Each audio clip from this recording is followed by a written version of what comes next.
Hello বন্ধুরা, কেমন আছো তোমরা সবাই? আজকে তোমাদের সাথে শেয়ার করব খুব মজার একটা স্ন্যাক্সের রেসিপি। আলু আর ডিম দিয়ে তৈরি এই মজার স্ন্যাক্সের রেসিপি একবার বানালে সবাই বারবার খেতে চাইবে। এটা বানাতে সর্বপ্রথম এখানে আমি নিয়েছি ময়দা।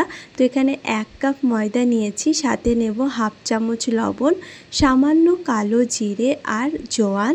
এখন এর মধ্যে দিয়েছি কালারের জন্য সামান্য হলুদের গুঁড়ো আর 1 চামচ মতো তেল।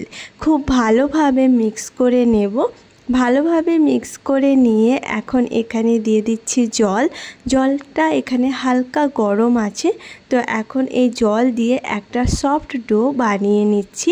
হলুদটা এর কালারের জন্য ব্যবহার করেছি, দেখতে কিন্তু খুব সুন্দর লাগবে। এখন এই ডোটা ভালোভাবে মথে নিয়ে রেস্টের জন্য রেখে দিচ্ছি। ততক্ষণে আলু আর ডিম দিয়ে তৈরি স্টাফিংটা বানিয়ে নিচ্ছি। এখানে নিয়ে নিয়েছি সিদ্ধ ডিম আর ডিমগুলোকে গ্রেট করে নিচ্ছি। এখানে আমি নিয়ে নিয়েছি 2টো সিদ্ধ ডিম আর এর সাথে ব্যবহার করব সিদ্ধ আলু। এখানে ডিমটা গ্রেট করে নেওয়ার পরে এখানে 2টো মিডিয়াম সাইজের সিদ্ধ আলু ম্যাশ করে নিয়েছি আর এর সাথে ব্যবহার করব কিছু ভেজিটেবলস। তো এখানে আমি নিয়ে নিয়েছি ক্যাপসিকাম 3 চামচ মতো, তার সাথে 2টো মিডিয়াম সাইজের পেঁয়াজ, 3 চামচ ধনে পাতা, 1 চামচ লবণ আর এর সাথে এখানে অ্যাড করব চিলি ফ্লেক্স, শুকনো লঙ্কা, সেটা 1 চামচ আর তার সাথে এখানে অ্যাড করেছি 1 চামচ জিরের গুঁড়ো আর এখানে ব্যবহার করব সামান্য পরিমাণে হলুদ। এখন এই ডিম আর আলুর স্টাফিংটা বানিয়ে নিচ্ছি। এখন এটা বানিয়ে সাইডে রেখে দেব। এভাবে স্টাফিংটা বানালে খেতে কিন্তু দারুণ মজার হবে। অনেক ধরনের স্ন্যাক্স বানানো যায়, তবে ডিম আর আলু দিয়ে তৈরি এই স্ন্যাক্সটা একবার বানালে বারবার বানাতে ইচ্ছে করবে। এখন এই ডোটা পুরোপুরি রেস্ট হয়ে গেছে, ডোটা সফটও হয়ে গেছে।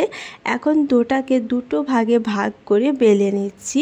আর এখন এটাকে বেলার জন্য এখানে নিয়ে নিয়েছি ময়দা দিয়ে প্রথমে এটাকে বেলে নিচ্ছি। রাউন্ড শেপে বেলে নেব আর তারপরে এটাকে কাট করে নেব। ময়দাটা 2টো ভাগে ভাগ করে এইভাবে বেলে নিচ্ছি যাতে বেলাটাও ভালো হয়। খুব বেশি এর লেয়ারটা হবে না, হালকা পাতলা লেয়ার থাকবে, অনেক বেশি মোটা বা অনেক বেশি পাতলা লেয়ার হবে না। তো এখানে দেখতে পাচ্ছ এটা রাউন্ড শেপে বেলে নিয়েছি। এখন একটা নাইফ দিয়ে এইভাবে কেটে নিচ্ছি। খুব সহজেই এর শেপগুলো দেওয়া যায়, যে কোনো ঝামেলা ছাড়াই খুব তাড়াতাড়ি এই স্ন্যাক্সের রেসিপিটা রেডি হয়ে যায়।